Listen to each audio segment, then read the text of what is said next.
Hello my dear students, again I am here with the chapter nutrition in animals. आज के lecture में मैं आपको बताऊंगी फर्दर जो हमने कल डाइजेस्टिव सिस्टम का जो कल लास्ट टॉपिक मैंने जहाँ छोड़ा था कि भाई डाइजेस्टिव सिस्टम का मैंने आपको डायग्राम बना के बताया था। मैंने आपको ये बताया कि हमें क्या पता होता है कि स्टमक है, स्मॉल इंटेस्टाइन है, लार्ज इंटेस्टाइन है, रेक्टम है, एनस है, पर हमें ये नहीं पता होता कि पर्टिकुलर जो हमारी एलिमेंट्री कैनाल है वो कितनी लंबी है। मैंने आपको वो कल के लेक्चर में मैंने आपको बताया कि पर्टिकुलर जो हमारी एलिमेंट्री कैनाल है वो 9 मीटर लॉन्ग होती है। ठीक है, अगर आप from the very mouth to the anus अगर हम अपनी एलिमेंट्री कैनाल को फैलाना चाहें लाइक डिस्टेंस तक, तो वो हमें पता चलेगी कि वो समथिंग 9 मीटर लॉन्ग होती है। ठीक है, कुछ इस तरीके की बातें मैंने आप लोगों को कल बताई थी। मैंने ये भी आपको बताया था कि स्टमक अपने आप में एक बैग लाइक स्ट्रक्चर है, बट उसके भी 3 पार्ट्स होते हैं। ठीक है, small intestine also having their 3 parts, large intestine having their 3 parts. Liver की इंपॉर्टेंस क्या है, ठीक है, गॉल ब्लैडर क्या रिलीज करता है, ठीक है, ये सारी चीजें हम क्या अपने इस लेक्चर में अच्छे से जानेंगे। धीरे धीरे मैं आपको अपने हर एक लेक्चर में आपको अच्छे से तरीके से डाइजेस्टिव सिस्टम के बारे में एक्सप्लेन करूंगी। आई जस्ट वांट कि आप हर एक लेक्चर को बहुत ध्यान से सुने, समझे, और कोई भी डाउट हो तो मुझे जरूर मैसेज करें। ठीक है my dear, at the end of the chapter आप लोगों को हम डीपीपी भी प्रोवाइड करवाते हैं। DPP having contain very lots of competitive exams, जिससे आपको पता चले कि भाई चैप्टर के रिगार्डिंग क्वेश्चंस किस तरीके के आते हैं, ताकि आप अवेयर रहो कि अगर आप कंपटीशन एग्जाम्स में बैठोगे तो किस तरीके के क्वेश्चंस आने वाले हैं, लैंग्वेज क्या होने वाली है, and how do we use our mind to select the correct option. ठीक है माय डियर, इसलिए इट इज वेरी नेसेसरी कि पढ़ाई का थोड़ा सा ट्विस्ट टर्न करके देखा जाए। ये नहीं कि सिर्फ हमने बुक रैमिंग कर ली, हाँ ठीक है बुक में ये लिखा हुआ है, हमने ये लाइन पर्टिकुलरली पढ़ ली और हमें आ गया, ऐसा नहीं होता। क्वेश्चन बुक में से ही आता है, बट कभी भी हमें ऐसा नहीं लगता कि यार oh my God, we are having like confusion हो जाती है, यार ये तो मैंने पढ़ा था but like out of course आ गया। हर बच्चा ये बोलता है कि क्वेश्चन आउट ऑफ कोर्स आ गया। आउट ऑफ कोर्स कोई क्वेश्चन नहीं आता, हमेशा सारे क्वेश्चंस बुक से रिलेटेड ही होते हैं। दिस इज ऑन अस कि हमें पढ़ने का तरीका थोड़ा सा चेंज करना पड़ता है। ठीक है माय डियर, चलिए तो कल के चैप्टर में मैंने आप लोगों को कल के जो लेक्चर है मैंने हम लोगों ने बात करी थी डाइजेस्टिव सिस्टम की बात करी थी। मैंने एक डायग्राम भी आपको बनाकर बताया था। The entire digestive system of the human being, ये क्या है, कलेक्शन ऑफ ऑर्गन्स। ठीक है, मैंने कल आप लोगों को बोला भी था कि जब तक मैं डायग्राम बना रही हूँ तब तक आप बच्चे मुझे मैसेज करके बताना कि डाइजेस्टिव सिस्टम किन किन ऑर्गन्स का कलेक्शन है, मुझे जानना है। ठीक है, आप में से मेरे पास किसी का मैसेज नहीं आया, कोई बात नहीं, आप चाहो तो मुझे आज भी लिखकर बता सकते हो कि डाइजेस्टिव सिस्टम किन किन ऑर्गन्स से मिलकर बना हुआ है। ठीक है, सो आई गेट टू नो कि हाँ ठीक है बच्चे मेरा लेक्चर अच्छे से देखते हैं। चलिए आगे देखते हैं कि डाइजेस्टिव सिस्टम में मैंने आपको एक प्रॉपर डायग्राम बनाकर बताया था आपको लेक्चर में। आप मेरा नेक्स्ट लेक्चर देख सकते हैं, लास्ट लेक्चर देख सकते हैं कि मैंने डाइजेस्टिव जो पूरा बनाकर बताया था आपको। आज मैं उसी डाइजेस्टिव सिस्टम को एक एक करके एक्सप्लेन करूंगी। तो वेरी फर्स्ट जो हमने जो स्टार्टिंग करी थी, जो डाइजेस्टिव सिस्टम की जो वेरी फर्स्ट स्टार्टिंग है वो कहां से है, दिस इज फ्रॉम माउथ। ठीक है, अब माउथ में क्या प्रेजेंट है, माउथ में प्रेजेंट है teeth, tongue and salivary glands. ठीक है, बहुत इंपॉर्टेंट है, बहुत ध्यान से सुनना है कि क्या क्या बता रही है teacher. Mouth having teeth, see what is this is our mouth, oral cavity या बकल कैविटी, कुछ भी बोलो। The open part, the transverse slit like structure. ठीक है, जहां पे हम कोई भी अपना जो फूड इनटेक है वो हम करते हैं। ठीक है, पूरा होलो है ये, ओपन पोर्शन, ओपन पार्ट है ये हमारा। ठीक है, उसमें क्या क्या प्रेजेंट है, अगर हम मिरर में देखेंगे तो हमें क्या क्या दिखेगा, टीथ दिखेगा, टंग दिखेगी एंड सलाइवरी ग्लैंड्स दिखेंगे। ठीक है, तो वेरी फर्स्ट हम माउथ में सबसे पहले हम किसके बारे में बात करेंगे, टीथ के बारे में बात करेंगे। क्लियर कि टीथ क्या है। द वेरी फर्स्ट हमें तो सबसे पहले तो ये जानना है कि टीथ क्या है। टीथ हमारी बॉडी का हार्डेस्ट सब्सटेंस है। ठीक है, ये बहुत हार्ड सब्सटेंस है। क्यों, क्योंकि किसका बना हुआ है, इनेमल का बना हुआ है। इसके अलावा बात करें तो टीथ में क्या क्या कंपोजिशंस होती हैं, calcium, the very most. Teeth किसका बना हुआ है, कैल्शियम का कंपोजिशन है इसमें, मैग्नीशियम फास्फोरस भी प्रेजेंट होते हैं, द बट मोस्ट कैल्शियम। ठीक है, जो इनेमल इसकी आउटर कवरिंग जो होती है टीथ की, जिसकी वजह से हमारा जो टीथ है वो हमें शाइनिंग दिखता है, that is the most hardest part of the body. वो हमारी बॉडी का सबसे हार्डेस्ट एलिमेंट है, सबसे हार्डेस्ट पार्ट है। ठीक है माय डियर, चलिए, तो this is about the teeth. कि चलो सबसे पहले हमने ये जान लिया कि टीथ क्या है, हार्डेस्ट सब्सटेंस है और किसका बना हुआ है, कैल्शियम इनेमल जो है वो कैल्शियम की बनी हुई है। चलिए आगे देखते हैं हम इस टीथ में हम और चीजें जानते हैं।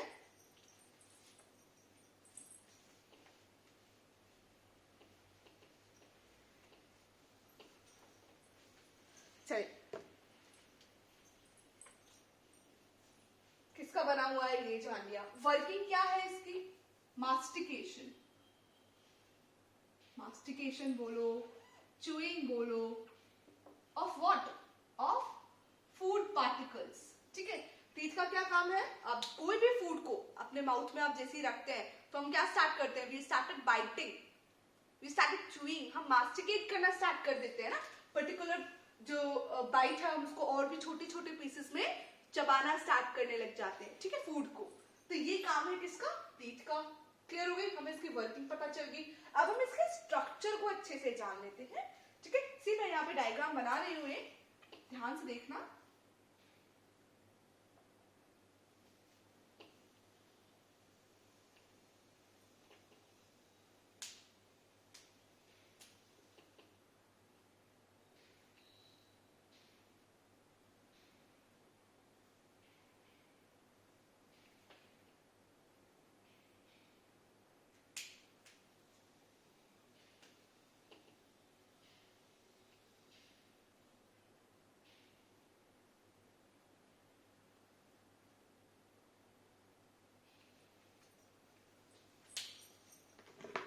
डिफरेंट कलर्स यूज कर लेती हूँ ताकि आपको और अच्छे से समझ आए।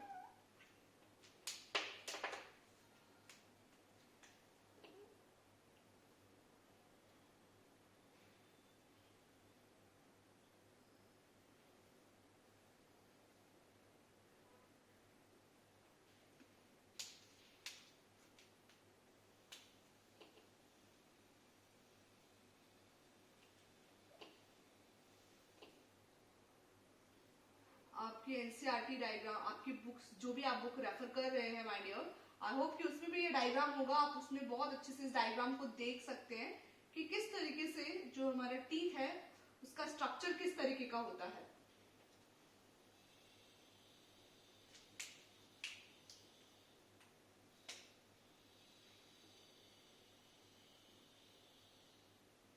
ठीक है, चलिए अब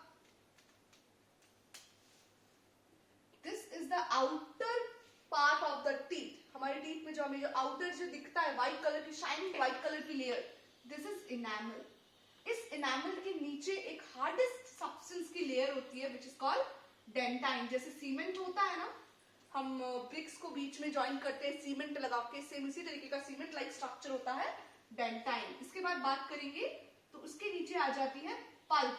pulp it is a very sticky substance. कभी कभार आपने देखा होगा कि जब किसी के दांत में कैविटी हो जाती है, ठीक है, तो उस कैविटी में से पल्प बाहर निकलता है, स्टिकी सब्सटेंस बाहर निकलता है और हमें बहुत दर्द होता है। ज्यादातर छोटे बच्चे जो बहुत ज्यादा चॉकलेट्स खाते हैं, सो avoid chocolates, not only chocolates, avoid all the sweet substances because वो टीथ में कैविटी कर देती है। ठीक है, दिस इज कॉल्ड पल्प। ये जो आपको ग्रीन कलर की नजर आ रही है, this is called nerves my dear. ये नर्व्स है, ये नर्व्स पल्प है। भाई पल्प में कैसे हमें फिर से दर्द फील होगा, बिकॉज इस पल्प में जैसे यहाँ पे कैविटी हो जाएगी, छेद हो जाएगा, तो सीधे जो पल्प रिलीज होगा और यहाँ पे जो नर्व्स है उसके ऊपर सेंसेशन फील होंगी। जैसे हम कुछ खाएंगे हमारे टीथ में दबाव आएगा तो वो जो पर्टिकुलर सेंसेशन है वो किस पे जाएगा, नर्व्स पे। ठीक है, नर्व्स किसकी बनी हुई है, सेल्स की। तो जैसे ही नर्व्स पे सेंसेशन फील होगा, ब्रेन को मैसेज मिलेगा और हमें कैसा फील होगा, हमें बहुत दर्द फील होगा। That's why these nerves helps in sensation. ठीक है, चलिए इसके बाद देखिए तो ये क्या है, हमारे गम्स। हमारे टीथ के चारों तरफ आप देखोगे लेयर नजर आ रही है मसल्स की, दिस इज कॉल्ड गम। और गम के नीचे बोन्स प्रेजेंट होती है। जो हमारा जॉ है, ये जो हमारा जॉ है, ठीक है, आप स्केलेटन अगर आपने कभी देखा हो, फेस का स्केलेटन देखा होगा तो आपको उसमें जॉ नजर आएंगे। ठीक है, उस पर्टिकुलर जॉ के ऊपर गम की लेयर, मसल्स, गम प्रेजेंट होते हैं, मसल्स प्रेजेंट होते हैं और उसके बाद उस बीच में से टीथ निकलते हैं, टीथ इमर्ज करते हैं। ठीक है, चलिए इसके अलावा साइड में गम्स और इनेमल के बीच में एक लेयर प्रेजेंट होती है विच यू कॉल एज पेरिडोंटियम। ठीक है, तो ये है स्ट्रक्चर किसका, टीथ का। अब चाहो तो आप इसे ड्रॉ कर सकते हो। The very outer layer enamel, ये बहुत शाइनिंग लेयर होती है, बहुत हार्डेस्ट सब्सटेंस होता है, इजीली कोई भी पर्टिकुलर माइक्रो ऑर्गेनिज्म इसको इजीली डिग्रेड नहीं कर सकता। ठीक है, लेकिन जब आपने देखा होगा कि कई लोगों की ये जो शाइनिंग व्हाइट लेयर है वो बहुत येलोइश नजर आने लग जाती है। क्यों? क्योंकि ये डिग्रेड हो जाती है, डिसॉल्व हो जाती है। क्यों? क्योंकि जब हम कोई मीठा खा रहे हैं या हम खाना खाने के बाद में ब्रश नहीं कर रहे हैं, ब्रश नहीं करने की वजह से हमारे टीथ के ऊपर क्या होता है, माइक्रोबियल एक्शंस स्टार्ट हो जाते हैं और वो micro organisms certain kind of enzymes release करते हैं, जिस वजह से हमारी जो इनेमल है वो कैसी होती जाती है, डर्टी येलोइश कलर की होती जाती है, इरोड होती जाती है। ठीक है, तो इट इज वेरी नेसेसरी कि हमें ब्रश कर लेना चाहिए हर वक्त जब भी हम कुछ खा रहे हैं, कुछ मीठा हम पी रहे हैं, ड्रिंक कर रहे हैं, तो हमें हमेशा, और specially at the morning and after dinner, सोने से पहले हमें ब्रश करना चाहिए। ठीक है, इसके बाद डेंटाइन की लेयर होती है जिसकी वजह से हमारा टीथ बहुत ज्यादा स्ट्रॉन्ग है। हम चाहे तो किसी भी चीज को बहुत तेजी से, लाइक अगर मैं चाहूँ तो इसको अपने दांतों के बीच में फंसा सकती हूँ और बहुत तेजी से इसको बाइट कर सकती हूँ। क्यों? क्योंकि वो जो प्रेशर है, वो जो पावर है, वो मुझे कहाँ से मिल रही है, डेंटाइन से मिल रही है। ठीक है, इसके जस्ट नीचे पल्प प्रेजेंट होता है, पल्प में प्रेजेंट होती है नर्व्स जो सेंसेशन फील कराती है। ठीक है, गम्स जिसकी वजह से जो टीथ है, व्हाट इज गम्स, गम्स क्या प्रोवाइड करते हैं, गम्स क्या प्रोवाइड कर रहे हैं, स्ट्रेंथ प्रोवाइड कर रहे हैं, टीथ को पकड़, मजबूत पकड़ प्रोवाइड करवा रहे हैं। ठीक है, चलिए, तो this is the structure of teeth. Now अब हम बात करेंगे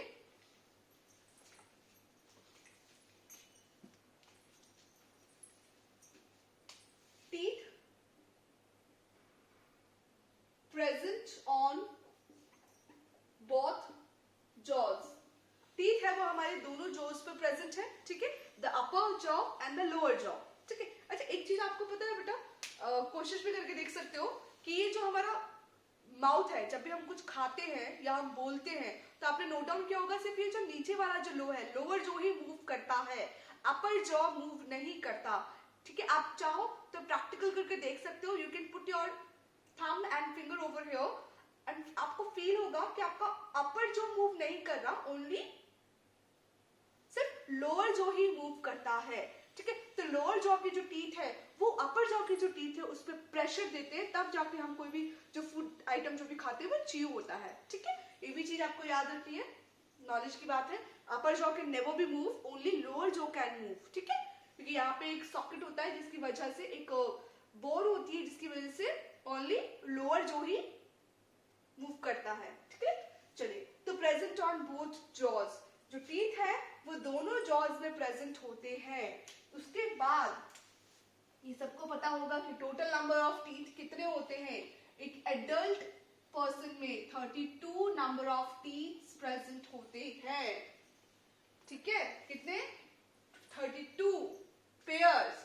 कितने प्रेजेंट होंगे, 16 पेयर्स, 16 बाय 16, 16 अपर जॉ में और 16 लोअर जॉ में। सी, ठीक है, इसका भी एक फॉर्मूला है माय डियर, मैं आपको बताना चाहूंगी, आप बहुत ध्यान से देखना। इस फॉर्मूले को जानो, फिर हम बात करते हैं टाइप्स ऑफ टीथ की। सी, एक फॉर्मूला है कि हमें हमारे टीथ को काउंट करना है, not only in human beings, किसी भी एनिमल्स को उठा लो, किसी भी एनिमल्स को ले लो, चाहे रैबिट हो, चाहे हम चाइल्ड जो इन्फेंट बेबी है, ठीक है, आप वो ले लो, चाहे मंकी ले लो, चाहे काऊ ले लो, किसी भी एनिमल को आप ले लो, क्रोकोडाइल ले लो, लायंस ले लो, उन सबके नंबर ऑफ टीथ को हम आराम से फाइंड आउट कर सकते हैं। The formula is number of teeth present in upper half jaw upon number of teeth present in lower half jaw into 2 is equal to, जो भी नंबर आएगा that is total number of teeth present in our mouth. See, ये अपर jaw है, ये lower jaw है, ठीक है, we having teeth in the lower jaw and upper jaw, इनको हमने किया half, the number of teeth present in upper half jaw and the number of teeth present in lower half jaw into 2. Why? Because upper में भी 2 portions है, lower में भी, और हमने कितना लिया सिर्फ और सिर्फ half. The half one upper and the half one lower. इनको हम 2 के साथ मल्टीप्लाई कर देंगे तो हमें total number of teeth present मिल जाएंगे. ठीक है. So this is the formula. So चलिए अब बात करते हैं types of teeth present in human beings, कि हमारे बॉडी में, हमारे माउथ में, बकल कैविटी में, ओरल कैविटी में कितने टाइप के टीथ प्रेजेंट हैं. We have 4 types of teeth. 4 type के हमें टीथ प्रेजेंट होते हैं. First one incisors, second one canines, third one premolars and the last one molars. ठीक है. अब इंसिजर्स आपने देखा होगा, जो हमारे फ्रंट के जो 4 टीथ है, 4 अपर एंड 4 लोअर, जो आपको फ्रंट में अपीयर होंगे किस तरीके से, इस तरीके के फ्लैट नजर आएंगे आपको कुछ. ठीक है.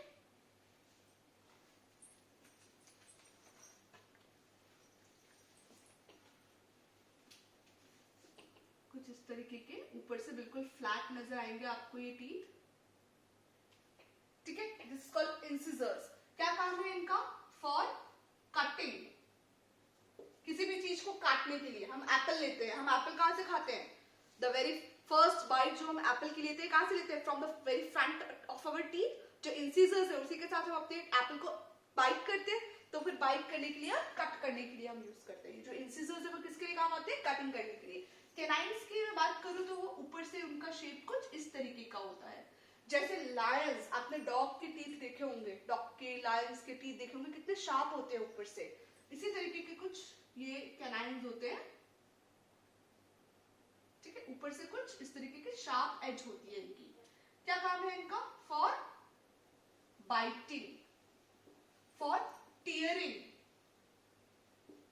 ठीक है डियर. आप इसमें ले सकते हैं फॉर बाइटिंग, तो हम इंसिजर्स से भी कर लेते हैं, कैनाइन से भी करते हैं, बट ये टीयरिंग के लिए आप ले लो, कि किसी भी चीज को टीयर करने के लिए. सी लायंस और जो डॉग्स है, आपने देखा होगा वो कितने हार्ड शेल के जो एनिमल्स है उनको इजीली ग्रैब कर लेते हैं. क्यों? क्योंकि वो जैसे ही अपने पर्टिकुलर टीथ के साथ किसी भी सामने वाले एनिमल को कैच करते हैं, तो वो पर्टिकुलर जो कैनाइन्स है, उनके जो शार्प कैनाइन्स है, वो उसकी जो बॉडी की जो खाल है, स्किन है, उसको टीयर कर देते हैं. ठीक है. तो वही चीज है जो हमारे कैनाइन्स है. आपने देखा होगा किसी भी चीज को अगर हमें, जैसे हमारे चॉकलेट रैपर है, हमें अगर चॉकलेट रैपर को टीयर ओपन करना होता है तो हम क्या करते हैं? अपने कैनाइन्स से जो साइड वाले टीथ्स हैं, 2 पेयर्स ऊपर होते हैं और 2 पेयर्स नीचे होते हैं. टोटल 4 कैनाइन्स हमारे माउथ में, सॉकेट में प्रेजेंट होते हैं, तो हम साइड से उसको टीयर करते हैं. ठीक है. तो ये जो कैनाइन्स है वो हेल्प करते हैं टीयरिंग में. प्रीमोलार्स किस तरीके के टीथ होते हैं? कुछ इस तरीके के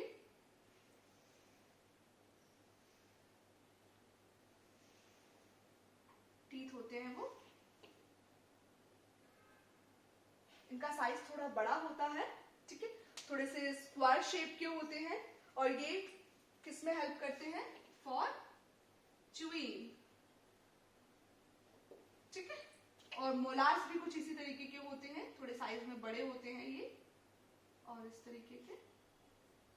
ये भी फॉर चूइंग एंड ग्राइंडिंग, और ये भी सेम. प्रीमोलार्स एंड मोलार्स, ये टीथ ऐसे हैं जो चूइंग एंड ग्राइंडिंग में हेल्प करते हैं, मतलब खाने को चबाने में. ठीक है. आपने देखा होगा जब भी हम कोई बाइट लेते हैं, ठीक है, हमने सामने से कट किया, लेकिन हम चू कहां से करते हैं? The last part of our teeth, जो बैक पार्ट है हमारे टीथ का, पीछे की तरफ जो मोलार्स और प्रीमोलार्स प्रेजेंट है, वहां से हम च्यू करते हैं, जिसकी वजह से जब बड़े बड़े बाइट्स है वो छोटे छोटे पार्टिकल्स में कन्वर्ट हो जाते हैं. ठीक है माय डियर. चलिए, तो these are the 4 types of teeth. Clear. अब आपको क्या समझना है? वेरी वेरी इंपॉर्टेंट, बहुत ध्यान से सुनिए. हमारे ह्यूमन बींग्स में टोटल 4 टाइप के टीथ प्रेजेंट होते हैं, that's why they are called as heterodont. Question आता है, ध्यान से समझना है। Human beings having 4 types of teeth, 4 types, different types के टीथ हैं, that's why they are called as heterodont. ठीक है, लेकिन आपने देखा होगा कि ह्यूमन बीइंग्स के अंदर 2 सेट ऑफ टीथ प्रेजेंट होते हैं। एक तो जब बच्चा छोटा होता है तो मिल्क टीथ रिलीज होते हैं एंड फिर वो मिल्क टीथ एक टाइम के बाद में क्या हो जाते हैं, टूट जाते हैं। फिर नए टीथ आते हैं which we call as permanent teeth. तो human beings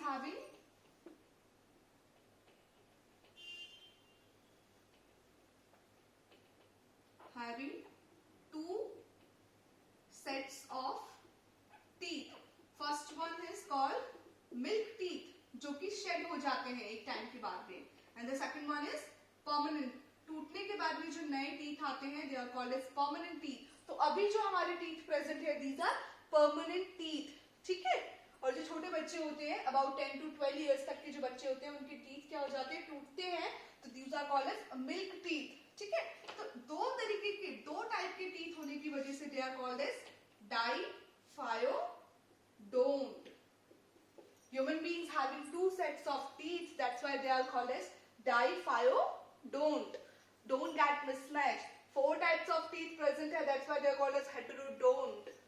2 sets of teeth present होते हैं लाइफ में हमारे, that's why they are called as diphylodont. And the other thing is thecodont. What is mean by thecodont?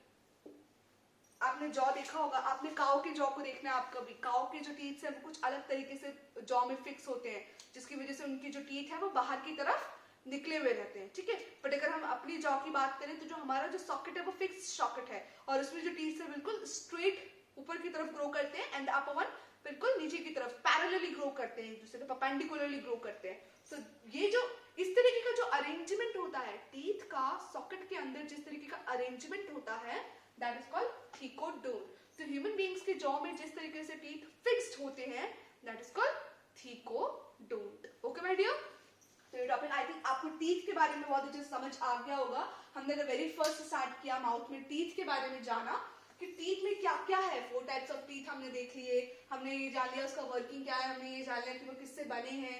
ठीक है, हमने ये भी जान लिया कि teeth, total number of teeth अगर हमें निकालने हैं तो किस तरीके से हम निकाल सकते हैं। ठीक है, तो आई होप आपको ये अच्छे से समझ आ गया होगा। एक चीज और देख लेते हैं हम अब, क्योंकि मैंने आपको टाइप्स ऑफ टीथ बता दिए हैं तो एक चीज बता देती हूँ आपको कि हमारी माउथ में इंसिजर्स, हमने बात करी थी number of teeth in the upper half jaw and the number of teeth in the lower half jaw into 2। तो अपर हाफ जॉ में मैं अगर बात करूं तो अपर हाफ जॉ में जो इंसिजर्स है, अपर हाफ जॉ, मैं पूरे जॉ की बात नहीं कर रही हूँ, मैं अपर के हाफ जॉ की बात कर रही हूँ। तो ऊपर इंसिजर्स 2 प्रेजेंट होते हैं, ठीक है, और नीचे में भी इंसिजर्स 2 प्रेजेंट होते हैं, ठीक है, इनटू। कैनाइन्स की मैं बात करूं तो कैनाइन्स कितने हैं, अपर हाफ जॉ में 1, लोअर हाफ जॉ में 1, ठीक है। प्रीमोलार्स की मैं बात करूं तो अपर हाफ जॉ में 2, लोअर हाफ जॉ में 2, एंड मोलार्स की मैं बात करूं अपर हाफ जॉ में पीछे की तरफ में 3 एंड लोअर हाफ जॉ में भी 3। इन सबको अगर आप 2 के साथ मल्टीप्लाई करेंगे तो आपको आंसर आ जाएगा जो आंसर आना चाहिए। इसको और बेटर तरीके से मैं आपको बता देती हूँ, और बेटर तरीके से आप इसको समझिए। इंसिजर्स कितने, अपर हाफ जॉ में 2, लोअर हाफ जॉ में 2, ठीक है। कैनाइन्स अपर हाफ जॉ में 1, लोअर हाफ जॉ में 1, ठीक है। प्रीमोलार्स अपर हाफ जॉ में 2, लोअर हाफ जॉ में 2, and molars upper half jaw में 3, लोअर हाफ जॉ में 3। इन सबको आप 2 के साथ मल्टीप्लाई करो, यू विल गेट 2, 2, 4, 5, 6, 7 और 8। तो 8 बाय 8 इंटू 2, 16 बाय 16, टोटल कितना हो गया 32। ऊपर 16 नीचे 16, अपर जॉ में 16 टीथ, लोअर जॉ में 16 टीथ, दोनों को प्लस करेंगे टोटल टीथ कितने हो गए 32 नंबर ऑफ टीथ प्रेजेंट हो गए। So here is the topic complete. I hope आपको कोई डाउट, अगर कोई डाउट हो तो आप मुझे मैसेज कर सकते हैं।